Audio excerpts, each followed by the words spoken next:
Alors le programme de ce colloque, il est extrêmement séduisant, hein, par l'ampleur de son périmètre chronologique, par la diversité des formes musicales et des supports considérés, et par une attention étendue à tous les acteurs de la transmission. Et cette étendue-là, cette approche large est assez séduisante pour les historiens du livre, et notamment du livre musical qui figure dans l'assistance aujourd'hui. Tous des acteurs qui sont aussi bien des pédagogues, des copistes, des notateurs, des éditeurs commerciaux, des collectionneurs, des instances de conservation. Alors, on pourrait trouver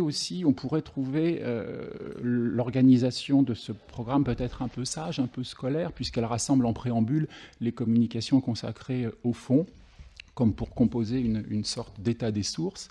Mais bon, cela dit, cette sagesse, hein, a le bon goût finalement de placer en ouverture la communication de Nathalie Rollet et d'Anne Weber, ce qui est plutôt élégant, car elles vont nous parler précisément d'un programme conjoint initié par la Bibliothèque Sainte-Geneviève et la Mazarine en 2017, mais l'idée initiale a été formulée par François Michaud, que nous venons d'entendre, et cette idée, hein, d'un partenariat numérique adossé à la Bibliothèque nationale est à l'origine directe finalement du colloque qui nous réunit aujourd'hui. Alors, c'est un programme qui, naturellement, ne partait pas de rien. On doit citer, côté Sainte-Geneviève, le premier inventaire des fonds musicaux anciens de la BSG, publié par Madeleine Garros en 1967. On citera aussi l'exposition La musique dans le livre, brève histoire graphique et typographique de la notation musicale, qui avait été organisée à la Bibliothèque Sainte-Geneviève en 2003. Côté Mazarine, rapidement, on rappellera que le grand colloque de 2002 consacré à Mazarin n'avait pas laissé de côté le rôle de mécène, de collectionneur, de dédicataire dans le domaine de la création musicale, qu'avait endossé Mazarin. On rappellera aussi l'exposition et le colloque consacré à Notre-Dame de Paris en 2012, qui avait consacré un de ses volets à la musique liturgique et à ses sources dans l'église cathédrale, dans le cloître canonial, et ceci grâce à la présence de Cécile Davy-Rigaud, qui représentait alors l'IRPMF, un sigle qui est disparu du paysage pour une raison très simple, parce que Cécile Davy-Rigaud allait par la suite transformer l'IRPMF en IRIMUS. Alors, Nathalie Rollet et Anne Weber sont toutes deux un peu les chevilles ouvrières scientifiques de ce partenariat, hein, qui s'inscrit dans ce sillage scientifique, bibliographique. Elles sont toutes les deux anciennes élèves de l'École nationale des chartes. Nathalie Rollet a consacré sa thèse au cycle arthurien et à son iconographie à la fin du Moyen-Âge. Elle dirige aujourd'hui le département de la réserve à la Bibliothèque Sainte-Geneviève. Elle a aussi contribué à l'exposition La musique dans le livre en 2003. Hein, c'était hier, avant-hier. Enfin, voilà. Et Anne Weber est aujourd'hui responsable du service conservation et bibliothèque numérique à la Mazarine. Elle a consacré, sa thèse aux pratiques missionnaires françaises en Chine au XVIIIe siècle. Voilà, mais je voudrais dire, avant de leur céder la parole, qu'on a quelques autres exemples récents de la réussite de leur coopération. Je voudrais rappeler que l'an dernier, elles ont l'une et l'autre joué un rôle absolument décisif dans l'organisation de l'exposition Le Livre et la Mort, que nos deux maisons, hein, la Génovéfaine et la Mazarine, avait coproduite, et dont témoigne encore aujourd'hui le catalogue publié à cette occasion. Alors, je prends une initiative parce que je n'ai pas reçu de consigne, mais il me semble que c'est peut-être plus dynamique pour les échanges de reporter en fin de session les questions de la salle, hein. Donc après les deux communications qui doivent s'enchaîner. Donc Anne et Nathalie, c'est à vous. Alors, moi, voilà, parfait. J'attendais que vous puissiez voir le document que nous avons préparé. Oui, c'est vrai, effectivement, nous aimons bien travailler ensemble, Anne et moi, et j'espère qu'on aura l'occasion de le faire dans les années à venir. Donc, nous allons vous parler du programme de numérisation des corpus musicaux de la Bibliothèque Sainte-Geneviève et de la Bibliothèque Mazarine. Donc, ce projet était intitulé Musique ancienne 11e, 18e siècle, sources manuscrites et imprimées. Il a été conçu en 2016 par nos deux bibliothèques et constitué en fait le développement d'actions de repérage et de valorisation conduites les années précédentes sur les fonds musicaux anciens des deux bibliothèques. Donc, on a cité quelques exemples. Le programme a été mis en œuvre à partir de 2017 en partenariat avec la Bibliothèque nationale de France dans le cadre d'une convention de coopération numérique. La Bibliothèque Sainte-Geneviève a signé en 2019 un avenant à la première convention afin d'intégrer des documents des 19e et 20e siècles issus des collections du Fonds général et de la Bibliothèque nordique, alors que la première convention ne concernait que les documents anciens de la réserve. Ce programme de numérisation représente donc pour la Bibliothèque Sainte-Geneviève un projet transversal de grande envergure auxquels sont associés les 3 départements de collection, j'y reviendrai un petit peu plus tard, mais aussi évidemment le département de la conservation et de la bibliothèque numérique. Son achèvement a coïncidé avec la mise en œuvre de la plateforme NumaHop dans la gestion des projets de numérisation de la bibliothèque. Donc là aussi, un fait important. Pour ce qui est de la Mazarine, ce programme de numérisation a permis d'élargir de précédents travaux, comme le repérage des livres notés de Notre-Dame de Paris, qui avait donné lieu à une exposition, déjà citée par Yann il y a quelques instants. Et d'une manière générale, ce partenariat va lui permettre la numérisation intégrale et en lot de nombreux manuscrits médiévaux, alors que seules des opérations ponctuelles avaient eu lieu jusqu'ici. Voilà un petit peu pour le cadre de ce programme. Je vais laisser la parole à Anne qui va commencer par nous présenter les fonds musicaux de la Bibliothèque Mazarine. Oui, avant de parler numérisation, on va en effet vous donner un bref aperçu de nos fonds musicaux. Je commence par la Mazarine. La bibliothèque que Gabriel Naudet conçoit pour Mazarin dans les années 1640 est encyclopédique. Elle rassemble toutes les matières utiles à la communauté savante et publique. Elle lui est largement ouverte. Si un petit fonds de livres de musique se constitue, dès les débuts de la bibliothèque, c'est à l'ombre de ce grand projet de bibliothèque savante. Ce petit fonds, que l'on pourrait supposer tourner principalement vers la théorie musicale, s'avère accueillir également des éditions musicales, instrumentales et vocales.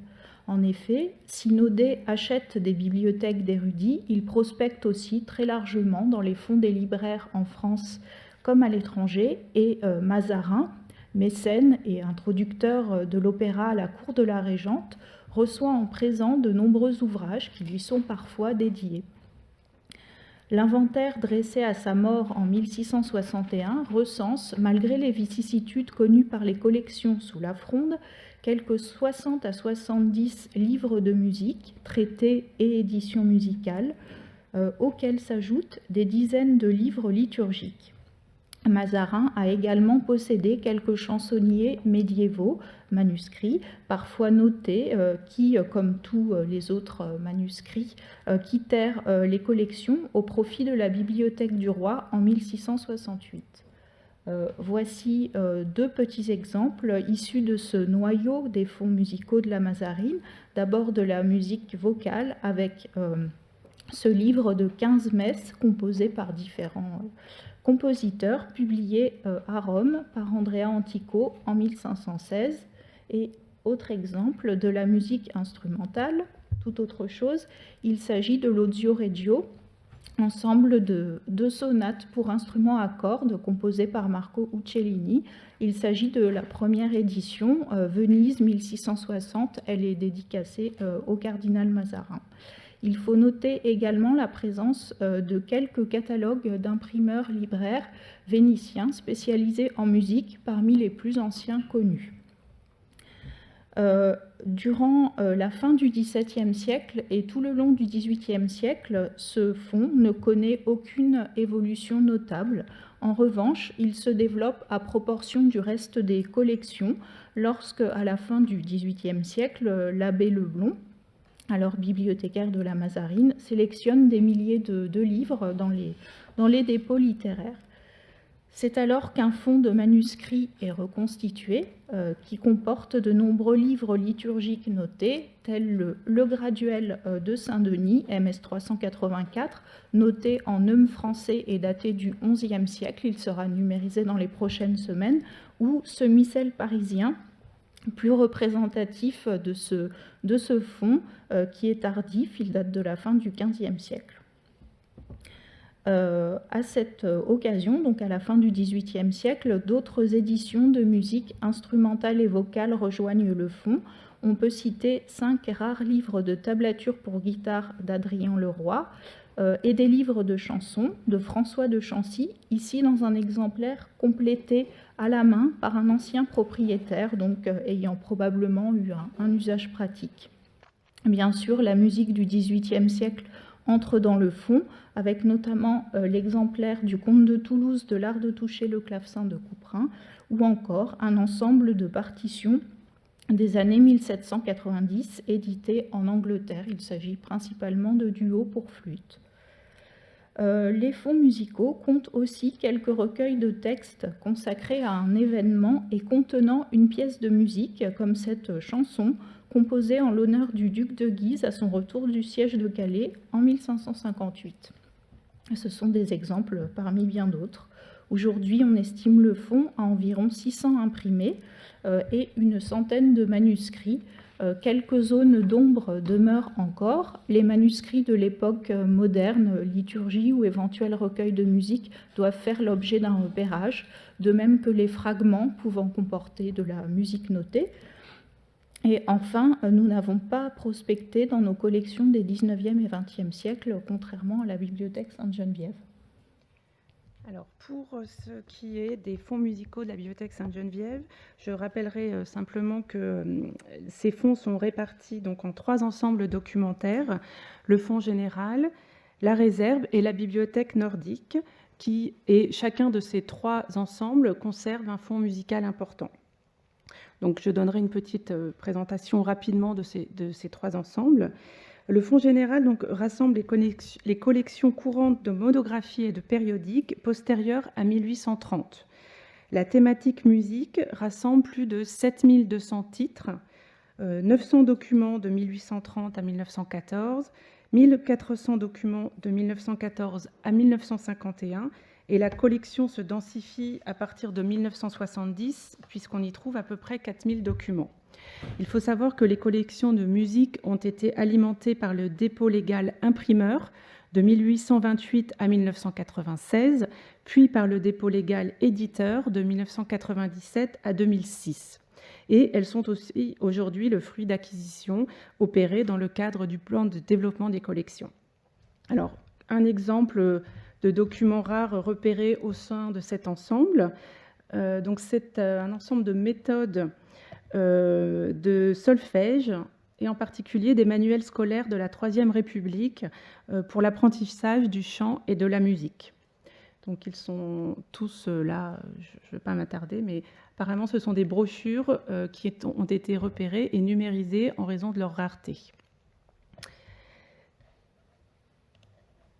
Alors, le fonds musical ancien de la réserve est riche, et on le sait depuis longtemps, il est notoirement riche, et lui, on peut y distinguer à l'intérieur 3 ensembles.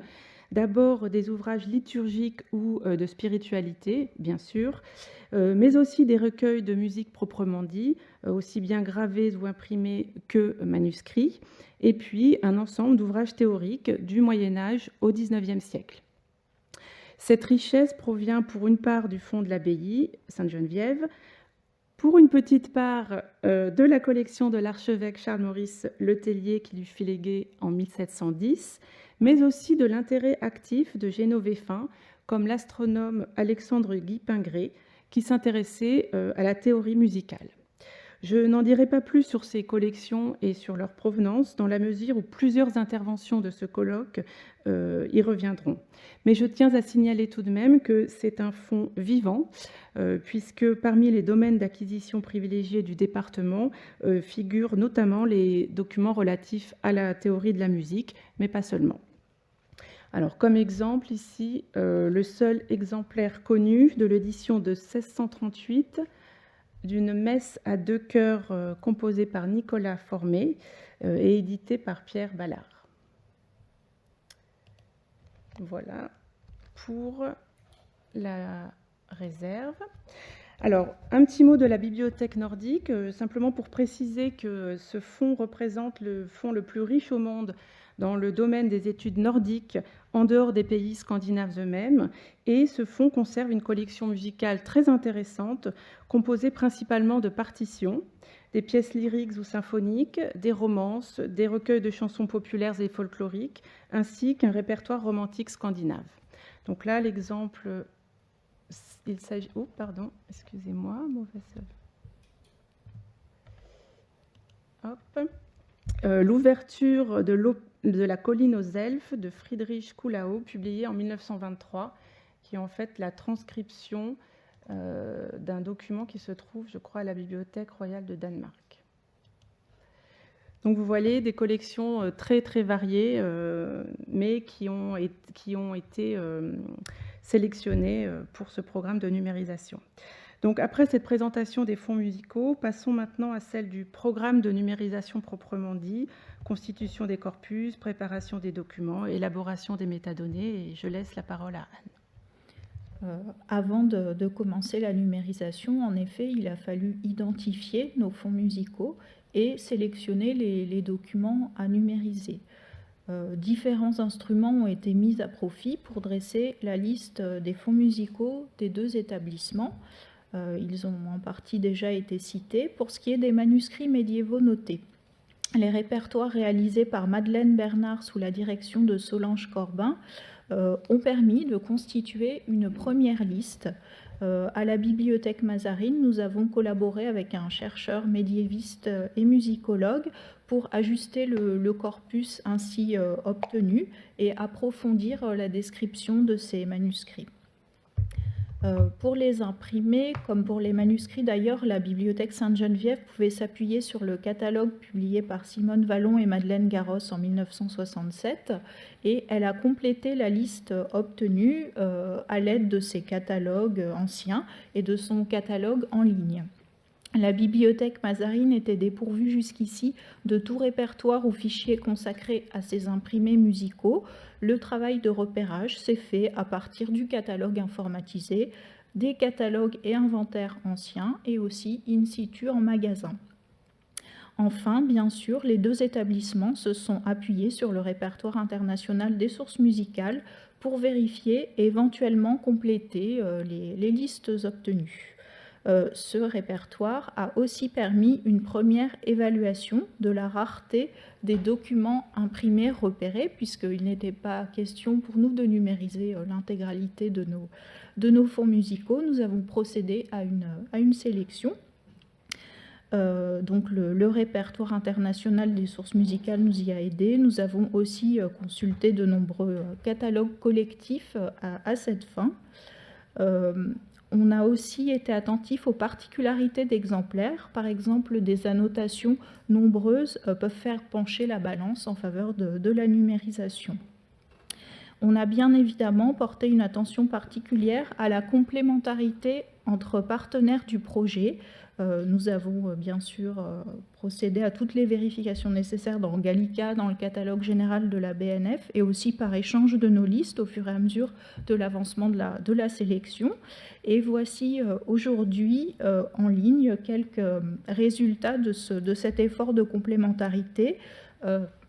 Des motets d'Eustache du Corroy, publiés en 1609, dont la Bibliothèque Sainte-Geneviève conserve certaines parties et la BNF d'autres. Donc les deux ensembles se trouvent aujourd'hui réunis dans Gallica. Un autre exemple un peu du même acabit, c'est le deuxième livre d'Air à 4 parties de Jean de Cambefort, 1655. La Mazarine conserve la voix de dessus, elle l'a numérisée. La BNF avait déjà numérisé les autres voix. Un autre exemple pour illustrer cet effort de complémentarité, la BNF avait mis à disposition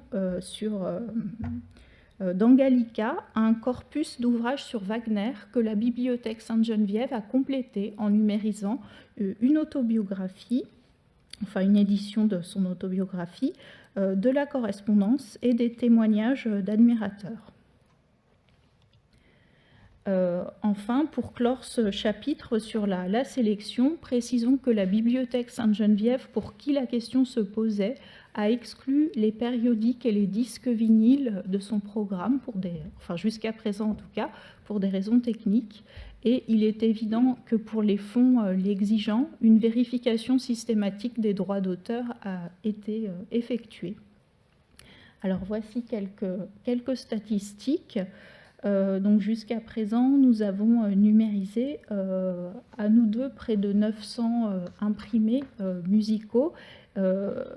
Ils sont tous d'ores et déjà en ligne, et la prochaine étape du programme va plutôt concerner les manuscrits. La Mazarine en a déjà numérisé un petit peu, enfin seulement 9. La bibliothèque Sainte-Geneviève 8, et donc nous allons dans les prochains mois en numériser encore davantage. Oui, donc là, je me permets de glisser un petit mot au sujet des manuscrits musicaux de la bibliothèque Sainte-Geneviève. Donc, comme vous le voyez, seuls 8 d'entre eux ont été numérisés, alors que la sélection en comprenait 80 au total, sachant que nous avons d'emblée écarté du corpus les manuscrits liturgiques pour le moment. Nous avons dû renoncer à leur numérisation pour des problèmes techniques, mais nous sommes heureux de pouvoir annoncer qu'ils le seront à l'automne prochain dans le cadre d'un nouveau partenariat avec l'IRHT, partenariat qui nous permettra de numériser évidemment ces manuscrits musicaux, mais aussi l'ensemble de nos manuscrits enluminés et bien d'autres encore. Donc là, il reste du travail à faire, mais nous avons de bonnes perspectives dans ce domaine. Alors je reprends la parole pour parler de la numérisation en elle-même. Les prises de vue constituent en fait une étape très brève du projet, et c'est la préparation des documents qui mobilise pendant de longs mois les bibliothécaires. Bon, préparation matérielle avec les aspects de conservation, de restauration qui entrent en jeu, la réalisation de constats d'état, l'établissement des valeurs d'assurance puisqu'on passe par des prestataires pour effectuer cette numérisation. Autre aspect de cette préparation des documents, c'est la préparation des métadonnées qui est cruciale, puisque de ces métadonnées dépend ensuite la bonne visibilité des documents sur Internet et aussi leur bonne interopérabilité. Donc les notices catalographiques des documents sélectionnés ont été entièrement reprises, complétées, en intégrant des particularités des documents musicaux, telles la présentation musicale pour ce qui est des œuvres polyphoniques, ou encore la technique d'impression musicale ou le type de notation manuscrite.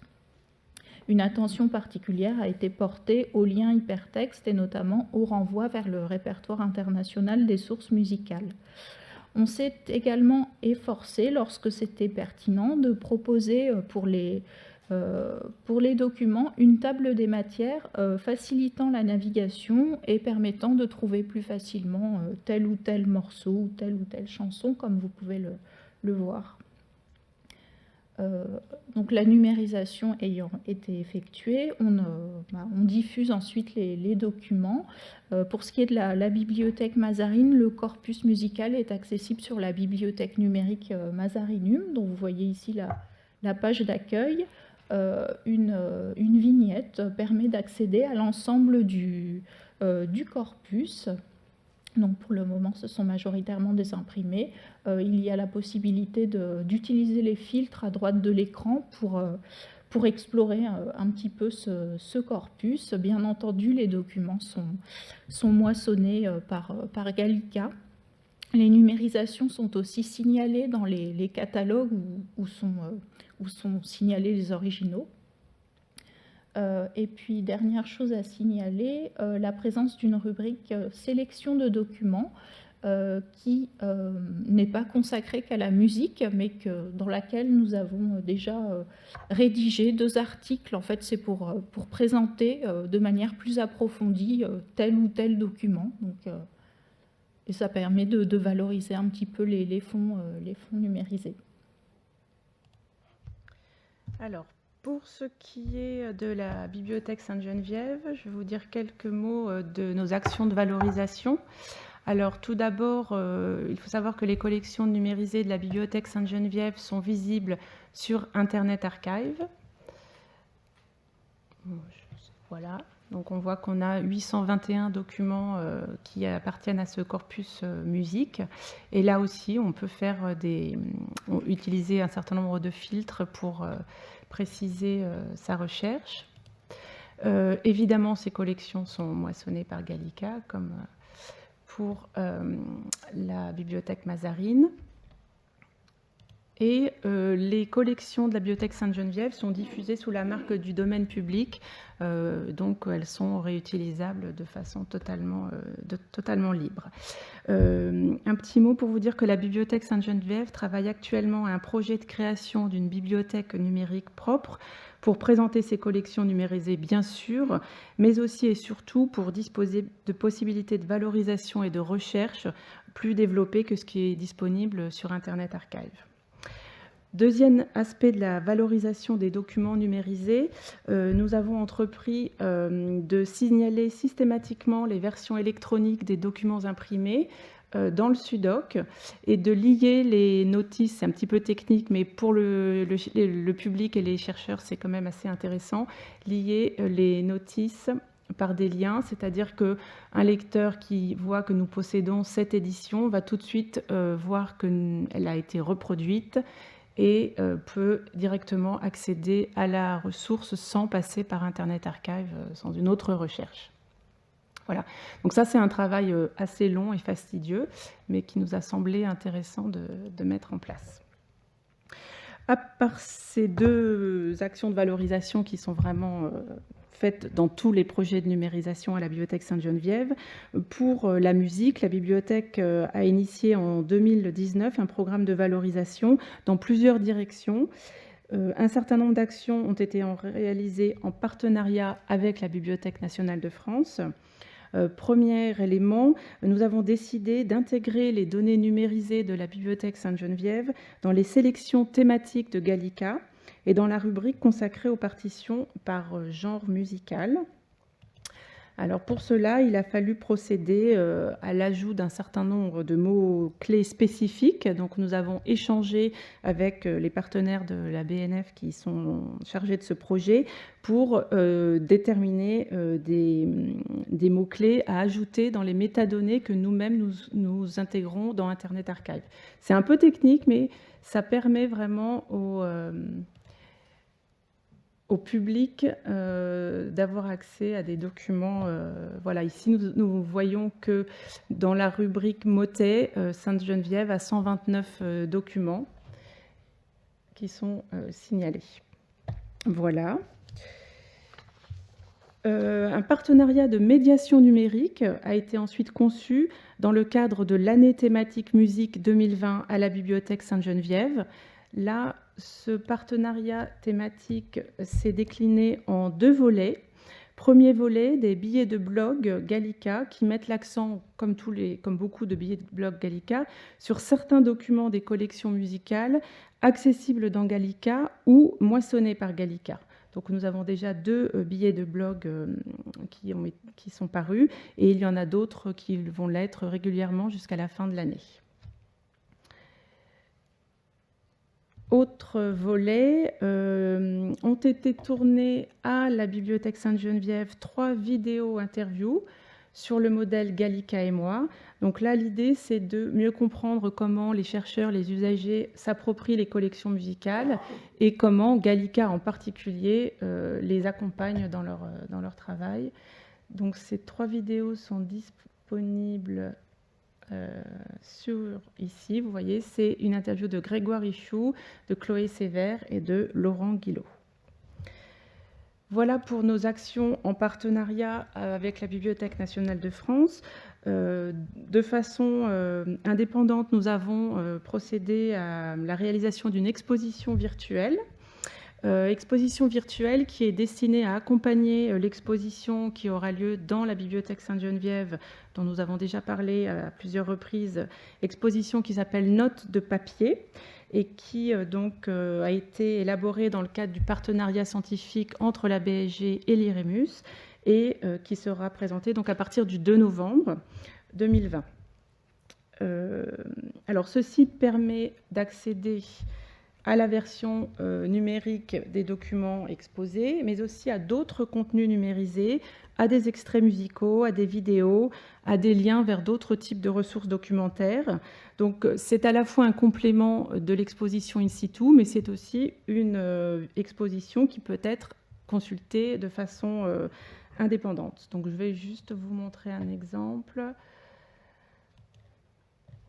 Dans cette partie, vous retrouvez la messe de Nicolas Formé dont je vous ai parlé tout à l'heure. Et puis, un certain nombre de collègues se sont amusés, entre guillemets, avec beaucoup de plaisir, à essayer de trouver une interprétation des différents documents numérisés. Donc, quand c'est le cas, on les a mis et on peut les écouter.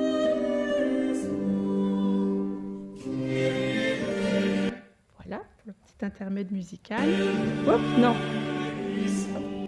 Voilà.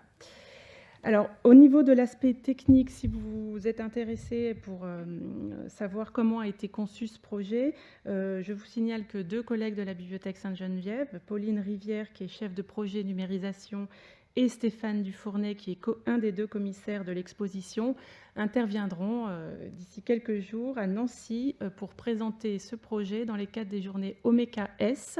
Et leur communication s'intitule « Note de papier, transmettre la musique via Omeka S ». Voilà. Et pour conclure notre propos, parce que des actions de valorisation sur les documents numérisés, il y en a des tonnes, le dernier axe que nous avons développé rapidement, c'est un partenariat à des fins pédagogiques, puisque les fonds musicaux numérisés ont été mis à la disposition d'enseignants et d'étudiants pour servir de matériel dans le cadre d'un master de l'Université Bourgogne-Franche-Comté avec signature d'une convention. Donc voilà un petit aperçu de ce que l'on peut faire pour valoriser des collections numérisées. Je vous remercie.